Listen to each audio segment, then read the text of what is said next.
if the manager doesn't show an interest and doesn't show that he's there and present watching those games, if he's just going through middlemen telling him how these players are doing, it is really not the same. So I think it's so important that that's happening, and yeah, just long may it continue. Jay here for Stretford Paddock. That is Finn, otherwise known as Academy Scoop, which means yes, it's Academy Review, and we've got a brand new telly so we can have Academy Review on the screen. I was going to say, I walked into the studio this afternoon, still riding the high of the Arsenal win, and I saw this telly, brand new, unscathed, and I worried for a moment that I'd dreamt the whole thing. No, it was all in my head. Yeah.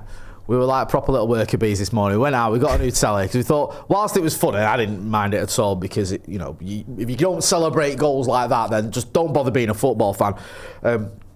We thought the smash telly isn't one for the ages, because people are eventually going to go, why have they got a smash telly? Yeah. Things really that bad at Stretford Paddock, unless they know the reference. So we went out and got a new telly, and we've got Academy Review on it, of course, because we've got loads to talk about, Finn. Before I get into the Academy games, though, I just want to talk to you quickly about the first team, about the Arsenal game, and about Michael Carrick, because you're someone who, before it was popular, because everyone's like, oh yeah, you should have played all the time, you were saying pretty much weekly, why isn't Mainoo in this team? I don't get it. What is going on? Why doesn't Ruben Amorim see what I can see, that this is a generational talent that deserves to start for Manchester United? And it was sad to see a lot of fans sort of disagreeing with you and saying, oh, you've got to face the fact he's not as good as you think and all that. What's it been like for you seeing Mainoo in this team from the academy, still only 20 years old and doing so well under Michael Carrick? Yeah, it definitely wasn't just me. I don't think it was rocket science that you play your best players and then you get a tune out of your team. We saw what Mainoo did under Eric Ten Hag, was so instrumental in that FA Cup win. A couple of years before that, he won the FA Youth Cup, which as a Manchester United player is a really special thing to do, and we've seen how many FA Youth Cup winners went on to do special things at the club. Of course. He's always had the right character, the right application, gets his head down, puts the effort in training, and the sheer ability, he's an absolute joy to watch, and we know that. So the fact that he wasn't in favour under Ruben Amorim for so long, I think it was such a shame, and so many people were crying out for him to be getting minutes. And after a while, I even tried to start rationalising in my head and try to understand, right, what could Ruben Amorim's angle possibly be here? But the truth is, if you can't work a player like that into your system, there's a problem with the system, isn't there? So don't want to be looking back into the past too much. We want to look to the future. I just thought I'd give you an opportunity, because obviously we've sat here and we've tried to explain it, and it's been a bit deflating, but this is Academy Review. He is an Academy player who's still only 20 years old, who has got back into the first team and has been a big part of those back-to-back wins against top opposition. Yeah, and so many fans and ex-United players have said the club feels different. These past couple of games, they recognise the kind of identity and the philosophy of the club again, just in these two games where someone like Mainoo, an academy graduate who's been at the club since he was 7-8 years old, captained a lot of the academy sides growing up. He's back in the fold, he's back helping United win games. And some people are still critical of Mainoo, saying he's not doing enough, he's not justifying all this clamour for him to be starting. But with Mainoo, it's the small details, like Cunha's winner, for example, the little touch that he does, nutmegging Rice to send Cunha through on the break. That doesn't happen without a player of his quality and his kind of niftiness in those tight spaces. So yeah, I'm so glad to see Gobby back in the starting 11, and long may it continue. It sounds like he's untouchable. He's part of the long-term plans once again.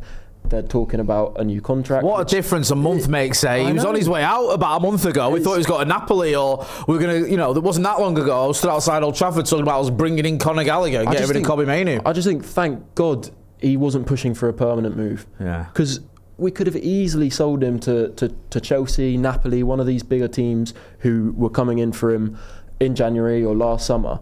And what a mistake it would have been. Yeah. So I'm just so glad it's gone the other way, and now we can look to the future with optimism. And also just on Michael Carrick, he's brought such a feel-good factor back to the club.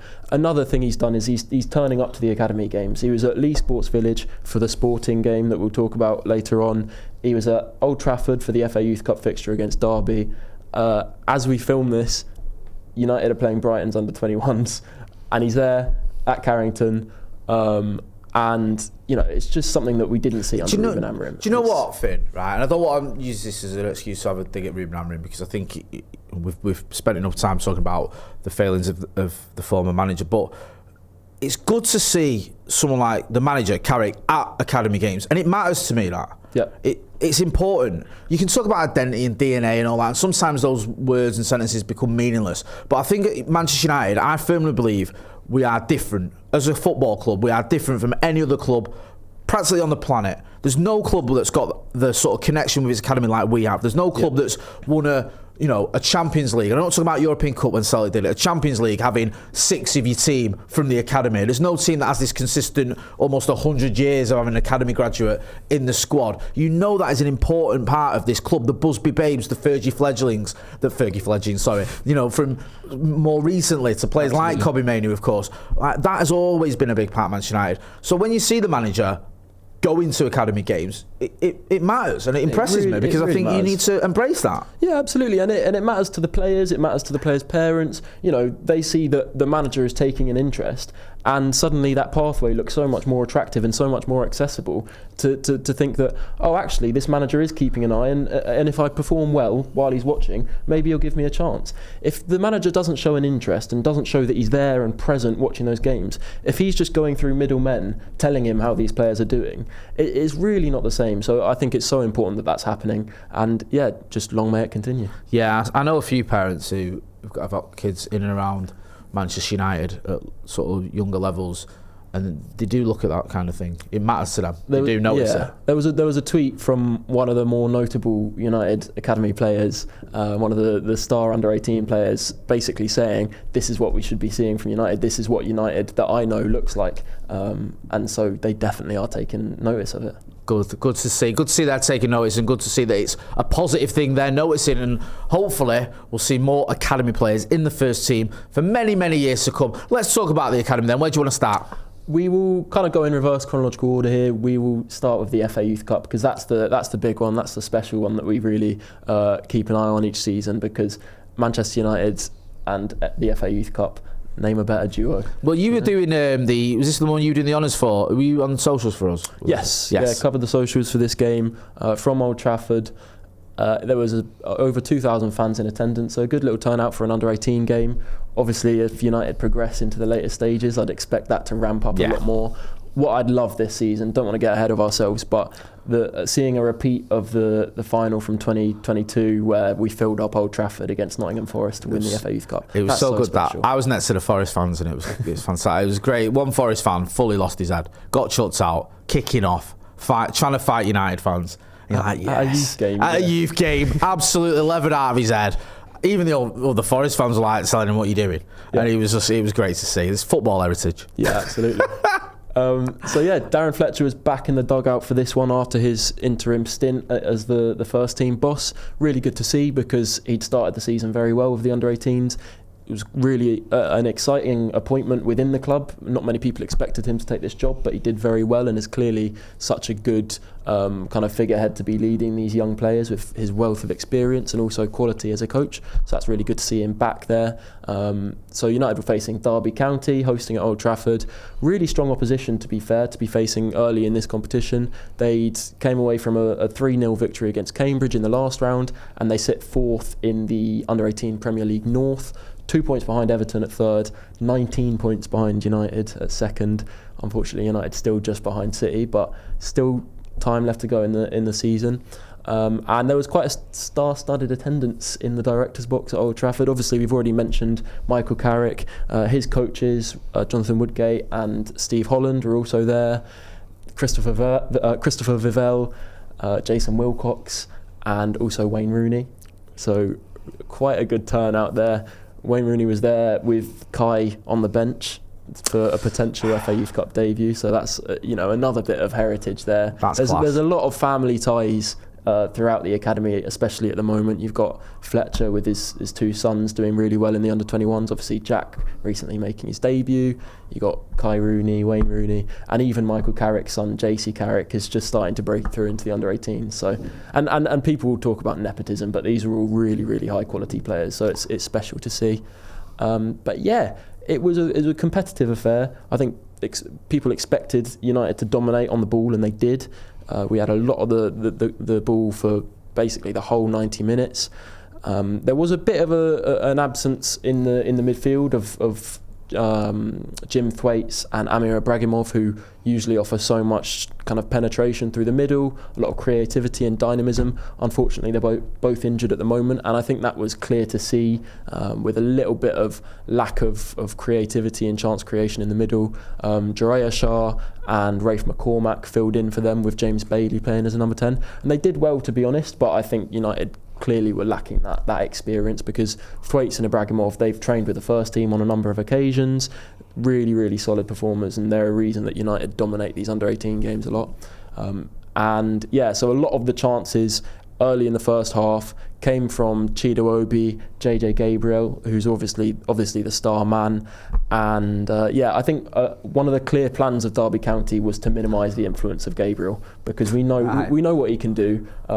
So they set out basically to make sure every time he gets the ball on the left wing, we're going to double, maybe triple team him, make sure that he's got no space to run into, make sure that he's crowded on the ball and isn't able to have the usual influence that he can in under 18 games. His quality still shone through, and he was still able to make things happen, but he wasn't quite able to have that same influence that we have seen him have in other games. So Derby did that really well to their credit. A lot of the creativity for United had to come from the back, with that kind of slightly weaker or less experienced midfield.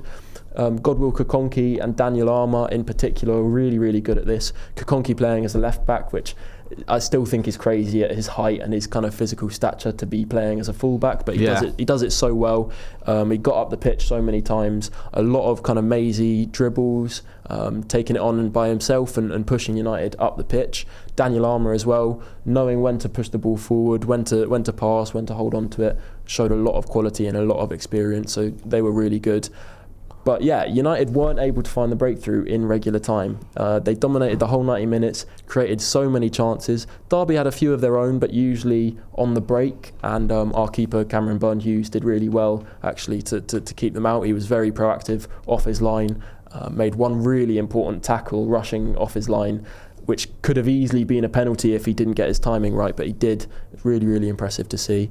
So the game got sent to extra time, which I think there was a bit of nerviness in Old Trafford, because everyone had gone into it with United expecting to dominate and probably score some early goals, but at this point in the game, despite United knocking on the door, it wasn't quite clear which way it was going to go.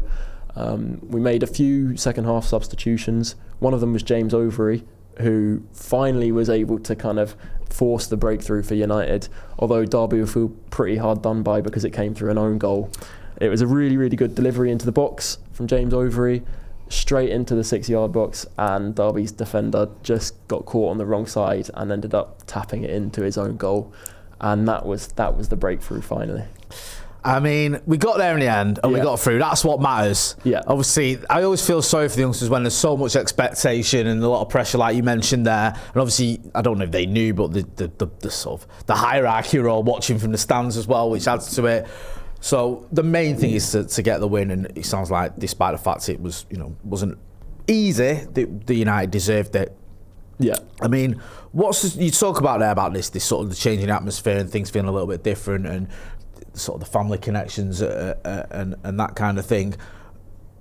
Just what sort of effect do you think this can all have on the academy? Not just at that level as well, but maybe at the younger level too, because you mentioned earlier about parents seeing that, their the manager is taking an interest. It just feels like everything is sort of regaining a little bit of focus. Yeah, definitely. And these positive impacts and games like this, it really has a drip down effect down the age groups to the younger age groups. They're all on social media now. They're all chatting about it online, and they all see the posts that come out after the game, and a lot of them get invited to watch the games by United, so they're all aware of what's happening.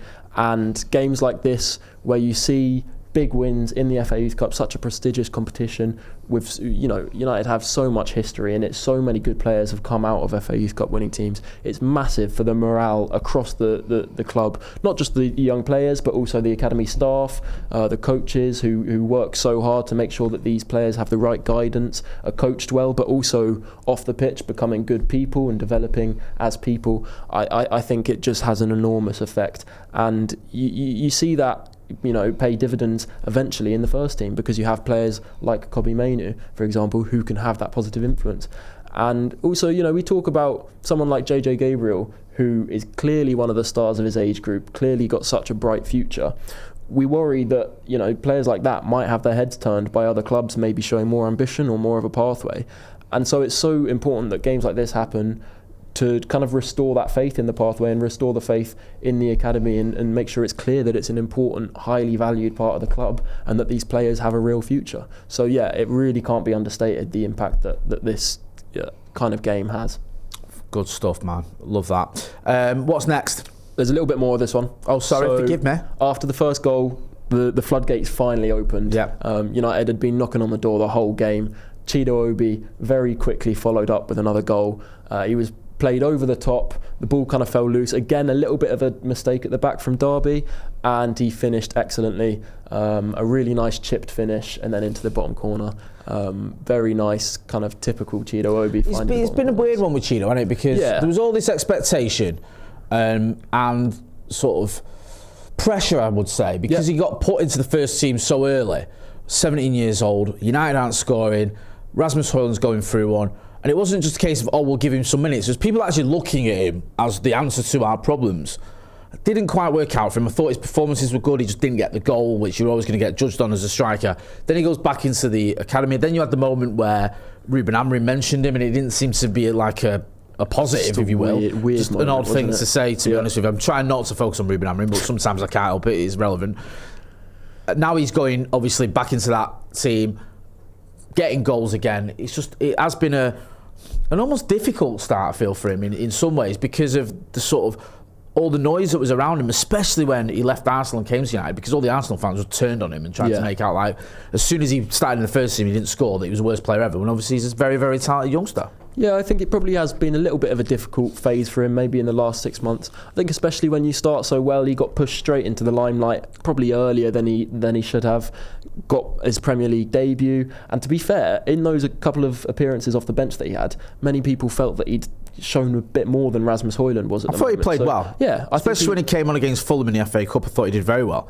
Yeah. Got a couple of shots, looked lively, got himself in good positions. He just didn't get that goal, which a lot of strikers get judged on, but it's unfortunate. No, he definitely made a good account of himself, but then it did become clear that he needed a little bit more time. But from what I hear, he comes across really well in training, always puts a shift in and does some really, really impressive things, because he is such a talented player. It wasn't a coincidence what he was doing at Arsenal and also in his first season at United.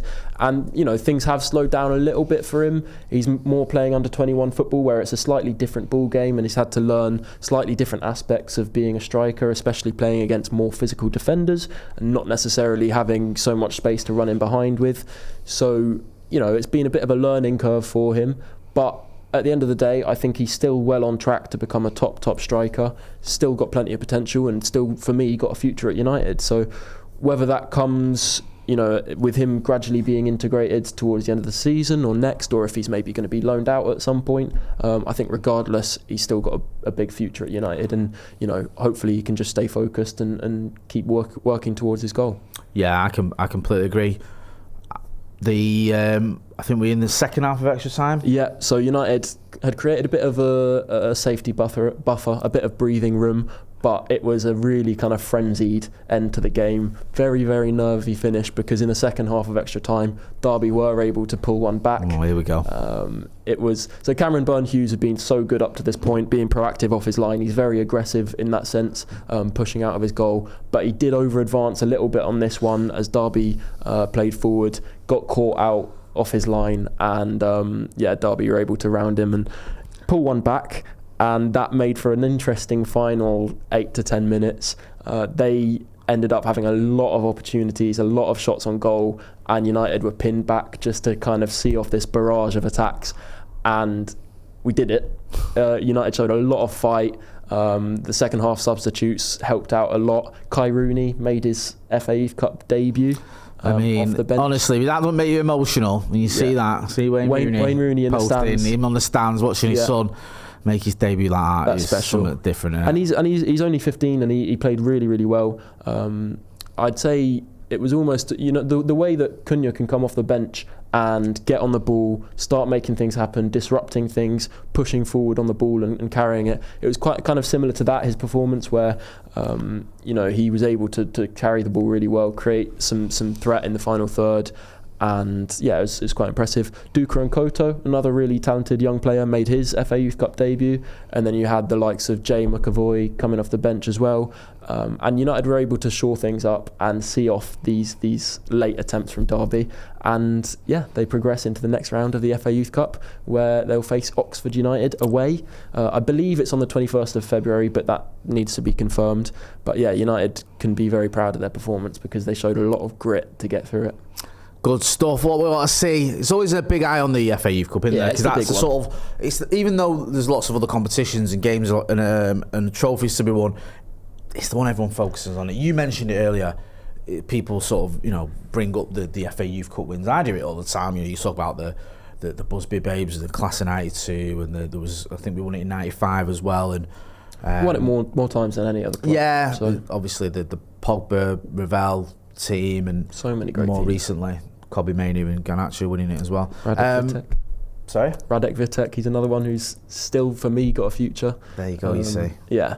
It's interesting because you get some of the players who come straight into the team, like Mainoo and Garnacho, and then you get a few late bloomers, and I think Radek Vitek, for example, is one of those. Alvaro Fernandez pushed on and he's now at Real Madrid. So these teams create a lot of top players. Obviously there's some disappointment when you lose out on top players, but yeah, definitely an important competition for United. Definitely.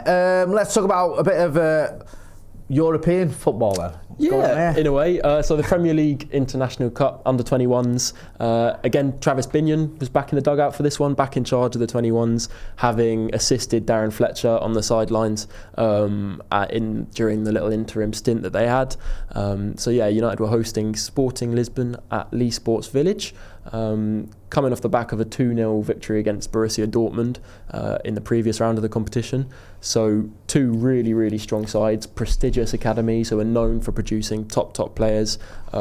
Sporting obviously got quite a good relationship with Manchester United. The likes of Cristiano Ronaldo came out of their academy, but also more recently players like Rafael Leao, Nuno Mendes, Mateus Fernandes, who's doing really well now in the Premier League. So definitely a top academy, top youth setup. And United have had a really good season so far. Sit top of the Premier League too, following a 2-2 draw to Fulham in second place. So doing really, really well. And yeah, United started very, very well. It was James Scanlon who was the star of the show, but also Jace Fitzgerald for the first goal. Took the ball on the half turn, kind of drove the ball forward, chopped onto his left, and just laid the ball off for James Scanlon for a first time finish. Lovely finish from the edge of the box into the bottom right corner, and that's the kind of quality that you expect from him. Gibraltar international at his age is really impressive, despite obviously the size of that nation. No, I mean international. Man's international now, fam. Absolutely. So United actually did really, really well to pin Sporting into their own half. I would have expected actually a more competitive affair from them on the ball, but United dominated possession really well. I'd say Tyler Fredrickson, Tyler Fletcher as well, and Jace Fitzgerald were kind of at the heart of that, making United tick from the centre of the pitch. It was definitely a game that was won in the midfield, I'd say. And yeah, United were rewarded after dominating the game in the first half. In the 40th minute, James Scanlon found his second one, first half brace from him. And this goal was eerily similar to the one that Cunha's just scored to win it for United at the Emirates. Picked up the ball in the middle of the pitch, took it past a player, drove through the middle, and just let one rip from distance. Right-footed effort, straight into the bottom right corner from far out. And yeah, United did really, really well in this first half. Sporting were able to pull one back as well from a corner, kind of a cheap one to concede. Not much Will Murdoch could have done about it. He was quite crowded in the middle of the box. But yeah, going into the second Sounds half, like the Arsenal game, this. Yeah, it was. I mean, same score. It's kind of the same way it played out. Sporting were able to pull one back to 2-2. Well, that was, to be fair, actually, I tell a lie. United went 3-1 up first. Right, okay, and then they got one back. Yeah. Again, James Scanlon just absolutely on fire this game. Really, really impressive performance, and kind of showing his experience and his quality at this point, because he's been playing under 21s football for quite a while now. He knows his way around it, and it's clear that he's probably ready for a new challenge at some point, whether that comes on loan or a move away at some point. And we'll have to see what happens, because it's not looking like there's necessarily a really clear pathway into the first team for him at the moment, but you never know. Things can change very quickly for young players, so we'll have to see what happens. But yeah, the third one wasn't as spectacular as the first two. It was a good attacking move for United, flicked across in the box by Chido Obi, and he was just in the right place at the right time, Scanlon, to finish first time from pretty close range. And yeah, Sporting did pull one back eventually, so there's the 3-2 scoreline, similar to the Arsenal game, but definitely too little too late for them, and United were able to secure the victory. So they sit top of Group D in the Premier League International Cup, or joint on points with Dortmund. But yeah, really, really good performance. Good to see United being competitive with European competition, because I think in the past we've sometimes struggled when European teams play against us, but did really, really well in this game, and impressive performance. Good to see that. Good to see some names that we haven't spoken about as often recently as well. Jace Fitzgerald, a player you really like. Yeah, I remember you mentioned him a little while ago. Someone who's had injuries as well, hasn't he, that he's had to contend with. That's the thing, yeah. Come through that. I think him and Shea Lacey, both when they were breaking into the under-18s a few years ago at 15-16, they were two really key standouts of that group. Yeah. And they both struggled in quite a similar way with their injuries in the past couple of seasons. But for me, again, still players who could have a big future at United. Yeah. Jace Fitzgerald has so much quality in the midfield. He's got such composure, technical ability, his mobility in the middle of the pitch. He can get around really easily, a lot of intelligence in how he plays, and also he's got the kind of physicality to back it up. So a real kind of complete package as a midfielder. Ryan Hopper, friend of the channel's, worked with him one-to-one, raved about his quality. Yeah. And so I'm a big fan of him. Tyler Fletcher as well was really, really good, as well as Jack Fletcher. So a lot of the kind of regular names, but ones that we haven't spoken about as much recently, because I think under-21s football can be a bit of a different kind of kettle of fish. But yeah, good to see them continuing to perform well. Good stuff. Just feels like everything's just rosy, doesn't it? Yeah.